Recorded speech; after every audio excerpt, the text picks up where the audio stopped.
আপনারা শুনছেন লেখক হুমায়ুন আহমেদের বৃষ্টিবিলাস। আজ শুনবেন উপন্যাসটির অষ্টম তথা শেষ পর্ব। আশফাকুর রহমান নীল ব্লেজার পরেছেন। এই গরমে কেউ ব্লেজার পরে না, তিনি পরেছেন। তাকে দেখে মনে হচ্ছে ব্লেজার ছাড়া অন্য কিছু পরলে তাকে মানাতো না। শামার কাছে মনে হলো বিয়েবাড়িতে ভদ্রলোককে একরকম দেখাচ্ছিল, আজ অন্যরকম দেখাচ্ছে। বিয়েবাড়িতে তার মধ্যে ছেলে মানুষই ভাব ছিল, আজ নেই। আশফাকুর রহমান তৃণার দিকে তাকিয়ে বললেন, তুমি না বললে তোমরা 6 জন বান্ধবী একসঙ্গে থাকবে? তৃণা বলল, 6 জন না 7 জন। মীরার বিয়েতে আমাদের একজন যেতে পারেনি, সেও আজ থাকবে। তবে তারা সবাই আসবে 1 ঘন্টা পর। শুরুতে থাকবো আমরা 3 জন। ও আচ্ছা। আপনি শামার কাছে ক্ষমা চাইবেন বলেছিলেন, চেয়েছিলেন? না, ওনার সঙ্গে পরে আর দেখা হয়নি। এই তো দেখা হলো, ক্ষমাটা চেয়ে নিন। ক্ষমা প্রার্থনা দৃশ্য দিয়ে আজকের টোকাটুকি খেলা শুরু হোক। টোকাটুকি খেলা মানে? টোকাটুকি খেলা মানে আপনি বুঝবেন না। আমরা বান্ধবীরা অনেক সাংকেতিক ভাষা ব্যবহার করি। কই, ক্ষমা প্রার্থনা শুরু করুন। শামাকে অবাক করে দিয়ে ভদ্রলোক উঠে দাঁড়ালেন। মঞ্চে বক্তব্য দেওয়ার ভঙ্গিতে কথা বলা শুরু করলেন। ক্ষমা প্রার্থনা নিয়ে তৃণা মজা করছিল। ভদ্রলোককে দেখে মনে হচ্ছে তিনি মজা করছেন না। বিয়েবাড়ির ওই রাতের ঘটনার জন্য আমি খুবই লজ্জিত। আপনাকে অপ্রস্তুত করার জন্য আপনার বান্ধবীরা যে এই কাজটা করবে তা আমার মাথাতেও আসেনি। আমি যে কী পরিমাণ লজ্জা পেয়েছি তা শুধু আমি জানি। শামা বলল, লজ্জা পাওয়ার মতো এমন কিছু আপনি করেননি। আপনি দাঁড়িয়ে থাকবেন না, বসুন। ভদ্রলোক বসলেন। তৃণা বলল, শামা, এখন তোকে খুব জরুরি একটা কথা বলছি, মন দিয়ে শোন। আশফাকুর রহমান সাহেবের বাবা খুব অসুস্থ। বেশিরভাগ সময়ই তাকে অক্সিজেন দিয়ে রাখতে হচ্ছে। তিনি তার একমাত্র ছেলের একটা গতি হয়েছে এটা দেখে যেতে চান। কাজেই আমাদের দায়িত্ব হচ্ছে ওনার জন্য চমৎকার একটা মেয়ে খুঁজে বের করা। তোর জানা মতে কেউ আছে? শামা তাকিয়ে আছে। কি বলবে ভেবে পাচ্ছে না। ভদ্রলোক শামার দিকে তাকিয়ে বললেন, আপনার বান্ধবীর কথায় সামান্য ভুল আছে। ভুলটা আমি ঠিক করে দেই। আমার বাবা প্রচণ্ড শারীরিক কষ্টে আছেন। এই অবস্থায় একজন মানুষ নিজের কষ্ট ছাড়া অন্য কিছু ভাবতে পারে না। কাজেই তিনি তার পুত্রবধূর মুখ দেখে মরতে চাচ্ছেন। এটা খুব ভুল কথা। তবে আমরা আত্মীয় স্বজনরা এ ধরনের কথা বলছেন, এটা ঠিক। আমার ধারণা ঢাকা শহরের সব রূপবতী মেয়েদের প্রাথমিক ইন্টারভিউ ইতিমধ্যে নেওয়া হয়ে গেছে। তৃণা বলল, একজন শুধু বাকি আছে। শামা বাকি আছে। শামার ইন্টারভিউ আপনি নিয়ে নেন। তবে আপনার ইন্টারভিউয়ের আগে শামা আপনার বুদ্ধি পরীক্ষা করবে। বুদ্ধি পরীক্ষায় আপনি যদি ফেল করেন তাহলে তার ইন্টারভিউ নিয়ে কোনো লাভ নেই। শামা আপনার দিকে ফিরেও তাকাবে না। ভদ্রলোক আগ্রহের সঙ্গে বললেন, বুদ্ধির পরীক্ষাটা কীরকম? তৃণা বলল, মাকড়সা নিয়ে একটা ধাঁধা। বেশ কঠিন পরীক্ষা। প্রায় 90% লোক এই পরীক্ষায় ফেল করে। কাজেই সাবধান।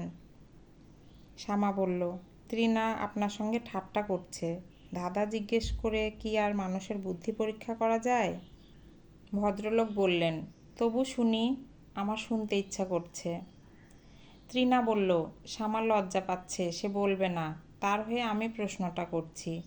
মনে রাখবেন, এর উত্তর দিতে না পারলে কিন্তু সঙ্গে সঙ্গে শামা আপনাকে বাতিল করে দেবে। মুখে অবশ্য কিছু বলবে না, কাজেই সাবধান। ভদ্রলোক তীব্র দৃষ্টিতে তৃণার দিকে তাকিয়ে আছেন। মনে হচ্ছেন তিনি চ্যালেঞ্জটা গ্রহণ করেছেন। উত্তেজনায় তার ফর্সা মুখ লালচে আভা দেখাচ্ছে। নাকের ডগায় বিন্দু বিন্দু ঘাম। শামার কাছে মনে হচ্ছে বিয়েবাড়িতে ভদ্রলোকের ভেতর যে ছেলে মানুষই দেখা গিয়েছিল সেই ছেলে মানুষটি আবার ফিরে এসেছে। তৃণা মাকড়সার ব্যাপারটা বলছে। ভদ্রলোক চোখের পাতা না ফেলে শুনছেন। মনে হচ্ছে সত্যি সত্যি তিনি ভয়ঙ্কর কোনো পরীক্ষা দিতে বসেছেন। শামার হঠাৎ করে মনে হলো এই ভদ্রলোকের সঙ্গে বিয়ে হলেও তার মেয়ের নাম রাখা যাবে আশা। আশফাকুর রহমানের শামার আশা। বারান্দায় কাঠের চেয়ারের হাতলে একটা কাক বসে আছে। সুলতানার বুক ধক করে উঠল। এটা কি কোনো অলক্ষণ? কা কা করে কাক ডাকাটা অলক্ষণ, কিন্তু একটা কাক ঝিম ধরে অনেকক্ষণ ধরে চেয়ারে বসে থাকলে তার মানে কি হয়? কাক চুপ করে বসে থাকার পাখি না। সে খাবারের খোঁজে ছটফট করবে, ঘাড় বাঁকিয়ে গৃহস্থকে দেখবে। এই কাজটা সে করছে না, ঝিম ধরে বসে আছে। সুলতানা রান্নাঘরে ঢুকলেন।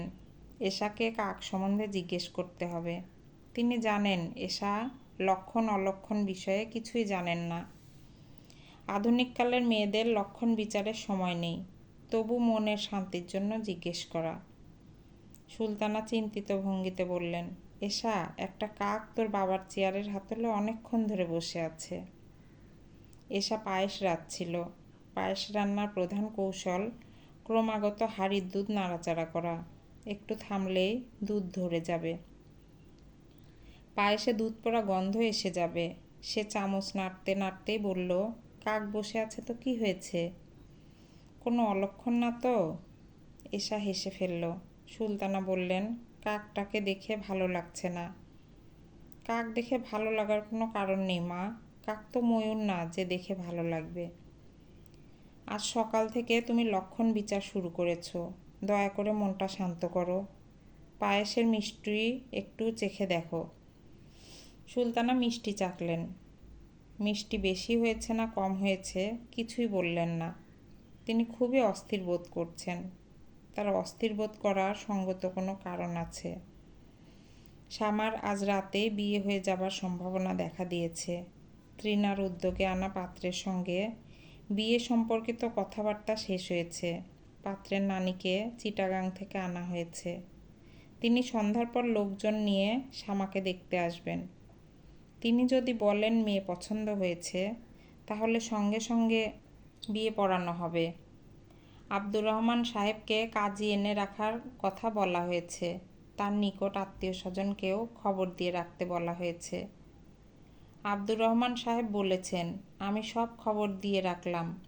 কাজী নিয়ে আসলাম আর ছেলের নানি বললেন মেয়ে পছন্দ হয়নি। তখন এতে পাত্রের মামা ব্যারিস্টার ইমরুল হক হাইকোর্ট প্র্যাকটিস করেন। খুবই বিরক্ত গলায় বললেন, ছেলের নানি এ ধরনের কথা বলবেন না। আমরা সব ঠিকঠাক করে তবেই উনাকে আনিয়েছি। উনি আমাদের সবার মুরব্বি, এজন্যই উনাকে সামনে রাখা। আপনি কি আমাদের কথায় ভরসা পাচ্ছেন না? আব্দুর রহমান সাহেব বিব্রত গলায় বললেন, কেন ভরসা পাবো না? অবশ্যই ভরসা পাচ্ছি। ভরসা না পাবার তো কিছু নেই। সমস্যা থাকলে বলুন, কাজী আমরা নিয়ে আসব। আপনাদের কিছু করতে হবে না। না না, কোনো সমস্যা নেই। আমরা তাড়াহুড়া করছি কারণ ছেলের বাবা অসুস্থ, বারডেমে আছেন, যে কোনো মুহূর্তে এক্সপায়ার করতে পারেন। উনি যেন ছেলের বউ দেখে যেতে পারেন, সেই ব্যবস্থা। বুঝতে পারছেন? জি পারছি। আপনাকে দেখে খুবই চিন্তিত মনে হচ্ছে। আপনি কি চিন্তিত? জি না, চিন্তিত না।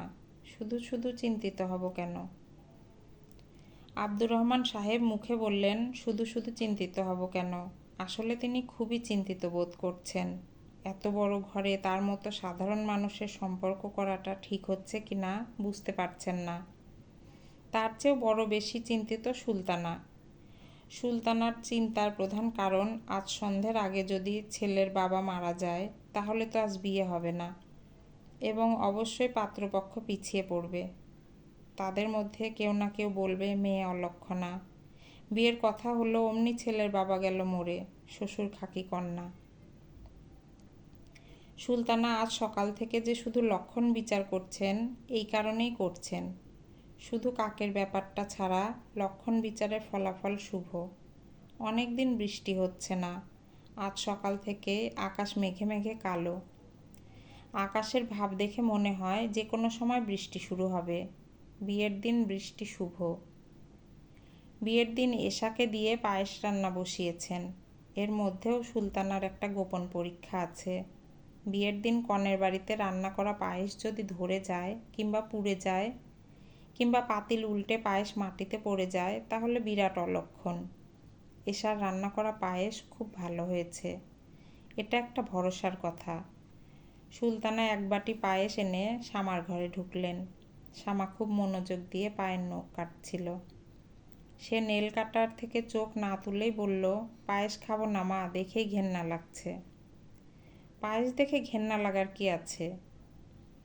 ঈদের দিন ছাড়া অন্য যে কোনো দিন পায়েস দেখলে আমার ঘেন্না লাগে।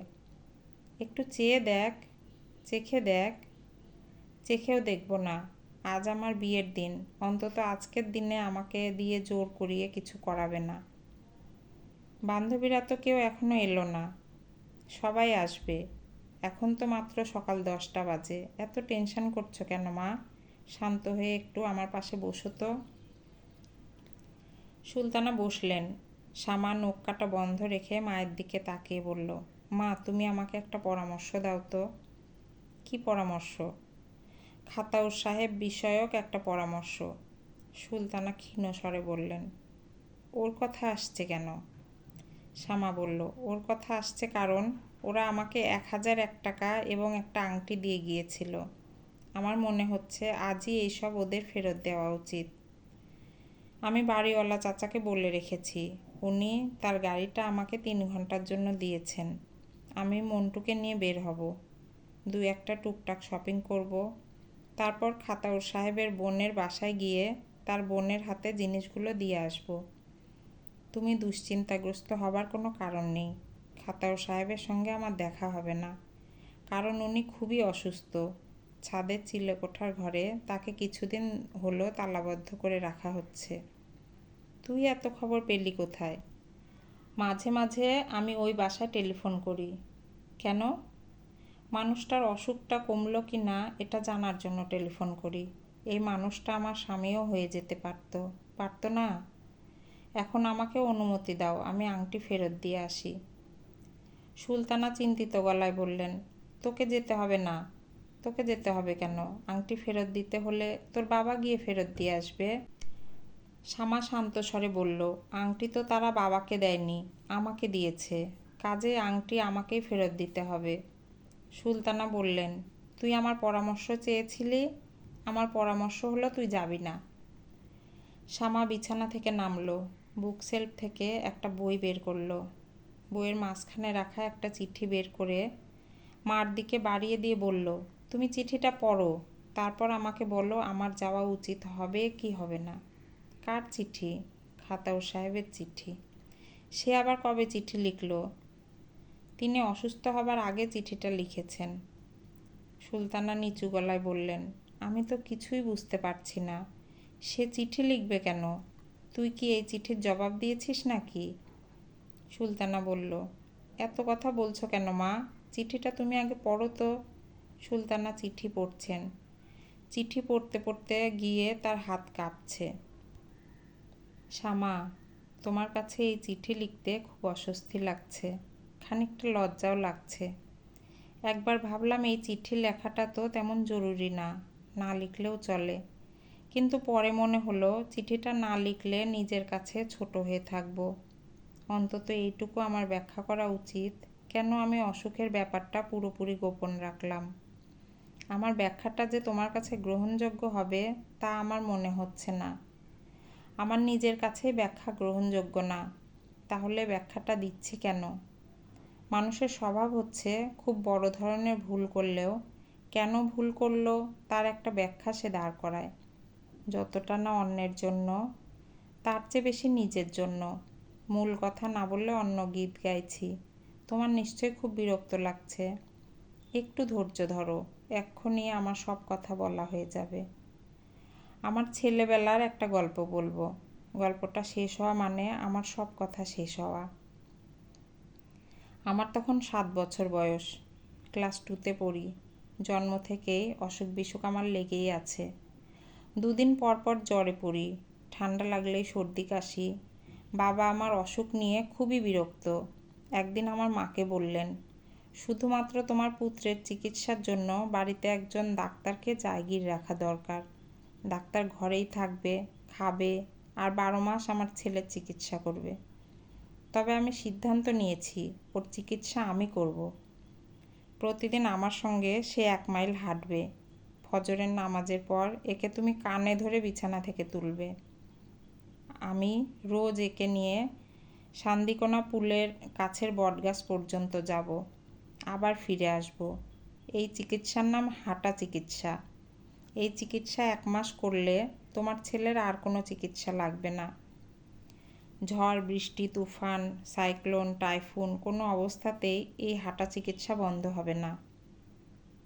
বাবা কথা যা বলেন কাজও তাই করেন। জমিদারি ভাবভঙ্গি আমাদের পরিবারে কারোর মধ্যেই ছিল না, শুধু বাবার মধ্যে ছিল। আরম্ভ হলো আমার হাঁটাহাঁটি।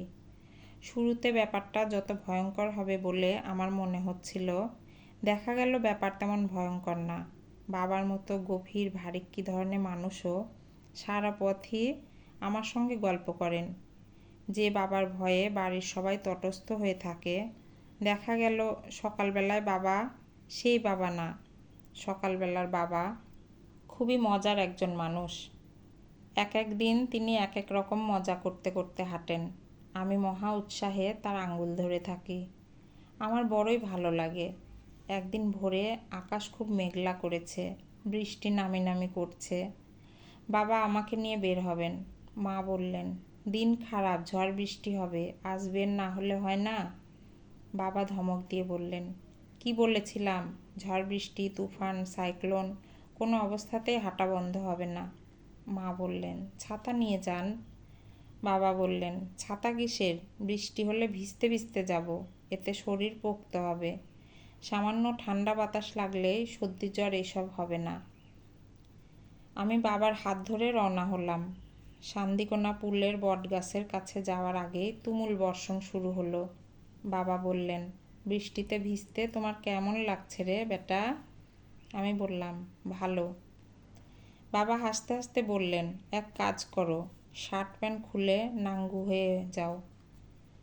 আশেপাশে দেখার কেউ নেই। সারা শরীরে বৃষ্টির পানি লাগলে জীবনে কোনো দিন ঘামাচি হবে না। আমি বললাম, লজ্জা লাগে। বাবা বললেন, দূর বেটা, কে দেখবে? দেখবে শুধু আল্লাহ পাক। আল্লাহ পাকের কাছে কিসের লজ্জা? আমি শার্ট খুলে ফেলেছি, প্যান্ট খুলতে যাব, হঠাৎ দেখি বাবা কেমন যেন করছেন। যে হাতে তিনি আমাকে ধরেছিলেন সেই হাত কাঁপছে। তিনি বিড়বিড় করে বললেন, বাবারে, মহাবিপদ, আজ আমার মহাবিপদ। আমি দেখলাম বটগাছের পেছন থেকে 5-6 জন মানুষ বের হয়ে এলো। খুবই সাধারণ গ্রামের চাষাভুষা মানুষ। তারা আমাদের দিকে দৌড়ে আসতে শুরু করলো। পরের ঘটনাগুলি ঘটল অতি দ্রুত। আমি দেখলাম এরা বাবাকে কাদার মধ্যে ফেলে দিয়েছে। একজন গরু জবাই করার মতো মস্ত ছুরি বের করেছে। বাবা গোঙাতে গোঙাতে বলছেন, তোমরা আমার একটা কথা রাখো, এই দৃশ্য যেন আমার ছেলেটা না দেখে, তাকে সরিয়ে নিয়ে যাও। আমাকে দয়া করার দরকার নেই, আমার ছেলেকে দয়া করো। এই দয়া তারা করল না।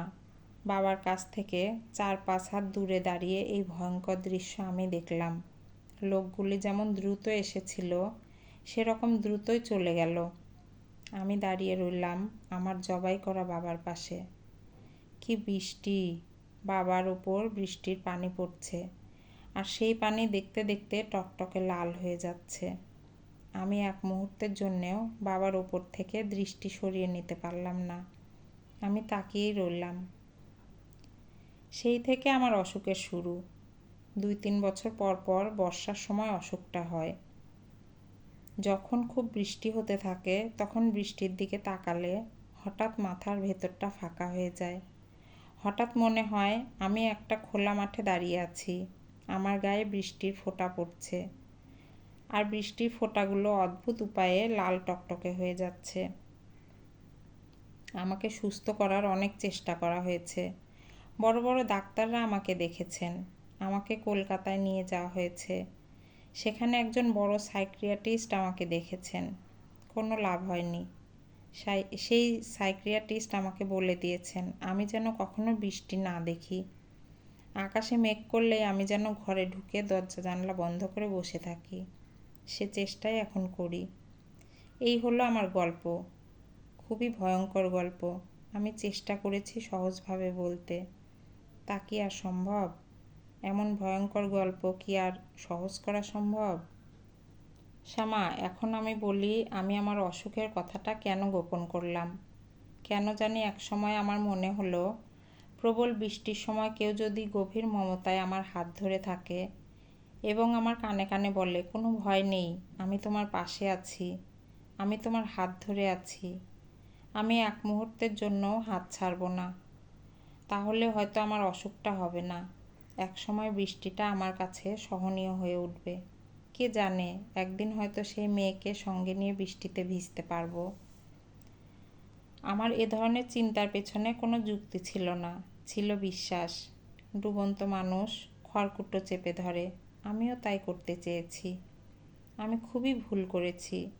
আমি তো আর তোমাদের মতো সুস্থ স্বাভাবিক মানুষ না, ভুল তো আমি করবই। শেষবার এশার সঙ্গে যখন কথা হয়েছে, সে আমাকে বলেছে অন্য এক জায়গায় তোমার বিয়ের কথা হচ্ছে। তোমার খুব ভালো বিয়ে হোক, এটা আমি মনে প্রাণে কামনা করছি। তোমার সঙ্গে আমার অতি সামান্য পরিচয় যেন কোনো অবস্থায়ই তোমার মনে কোনো ছাপ না ফেলে, এই প্রার্থনা করছি। আরেকটা কথা, মাঝে মধ্যে এশা টেলিফোনে আমার সঙ্গে কথা বলেছে। এই নিয়ে তুমি ওর ওপর রাগ করো না। এই চিঠিটা এশাকে দেখিও। শেষবার টেলিফোনে আমার সঙ্গে তার কথা বলার ভঙ্গি থেকেই বুঝেছি সে আমার গোপন করার ব্যাপারটায় খুব কষ্ট পেয়েছে। এই চিঠিটা পড়লে তার কষ্ট সামান্য কমতে পারে। ইতি আতাউর। সুলতানা চিঠি ভাঁজ করে টেবিলে রাখলেন। শ্যামা বলল, মা তুমি কিছু বলবে? সুলতানা চুপ করে রইলেন। শ্যামা শান্ত গলায় বলল, মা তুমি বলো, আমি কি ওনার সঙ্গে দেখা করে বলবো চিঠিটা পড়ে আমার খুব মন খারাপ হয়েছে। আপনার ওপর আমি খুব রাগ করেছিলাম ঠিকই, এখন আর আমার কোনো রাগ নেই। বলো মা, এটাও কি আমি বলবো না? সুলতানা জবাব দিলেন না, চুপ করে রইলেন। শ্যামা মুত্তালিব সাহেবের গাড়ি নিয়ে বের হয়েছে। মুত্তালিব সাহেব নিজেও গাড়িতে আছেন। তিনি শ্যামাকে নিয়ে পেছনের সিটে বসে আছেন। ঝুম বৃষ্টি হচ্ছে, এমন বৃষ্টি যে গাড়িতে বসে বাইরের কিছু দেখা যাচ্ছে না। মুত্তালিব সাহেব বললেন, এই ঝড় বৃষ্টির মধ্যে আমরা কোথায় যাচ্ছি? শ্যামা বলল, জানি না চাচা। মুত্তালিব সাহেব বিরক্ত গলায় বললেন, তুই কোথায় যাবি তা না জেনে বের হয়েছিস? শ্যামা বলল, আমরা কি করব না করব তা কি সবসময় জানি? মুত্তালিব সাহেব জবাব দিলেন না। তিনি হঠাৎ লক্ষ্য করলেন শ্যামা কাঁদছে। টপ টপ করে শ্যামার চোখ দিয়ে পানি পড়ছে। শ্যামা বলল, চাচা আমি গাড়ির কাজটা নামিয়ে দেই। মুত্তালিব সাহেব বললেন, ভিজে যাবি তো? চাচা আজ আমার ভিজতে ইচ্ছা করছে। মুত্তালিব সাহেব নরম গলায় বললেন, তোর যা ইচ্ছে তুই তাই কর, আমি আছি তোর সঙ্গে।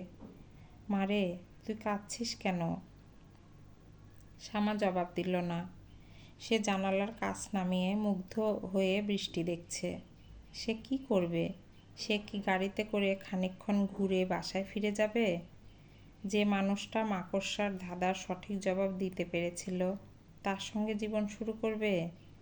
নাকি আতাউর নামের মানুষটার কাছে উপস্থিত হয়ে বলবে, হ্যালো মিস্টার, আসুন তো আমার সঙ্গে বৃষ্টি দেখবেন, আজ আমরা বৃষ্টি বিলাস করব। কোনো ভয় নেই, আমি সারাক্ষণ আপনার হাত ধরে রাখব, এই এক মুহূর্তের জন্যেও হাত ছাড়ব না। কি করবে শ্যামা? শ্যামা কাঁদছে। শাড়ির আঁচলে সে চোখ মুছছে। কোনো বড় সিদ্ধান্ত সে নিয়ে নিয়েছে। মস্ত বড় কোনো সিদ্ধান্ত নেবার আগে আগে মেয়েদের চোখে সবসময় পানি আসে। আপনারা এতক্ষণ শুনছিলেন হুমায়ুন আহমেদের বৃষ্টিবিলাস। আজ ছিল এর অন্তিম পর্ব। গল্প পাঠ যদি আপনাদের ভালো লেগে থাকে অবশ্যই কমেন্টে জানাবেন। আমি নিয়মিত গল্প পাঠ করে শোনাচ্ছি ফেসবুক গল্পকথন পেজে এবং ইউটিউব গল্পকথন বাই লাবণী চ্যানেলে। নতুন গল্প নিয়ে আবার চলে আসব। ততক্ষণ পর্যন্ত সবাই ভালো থাকবেন।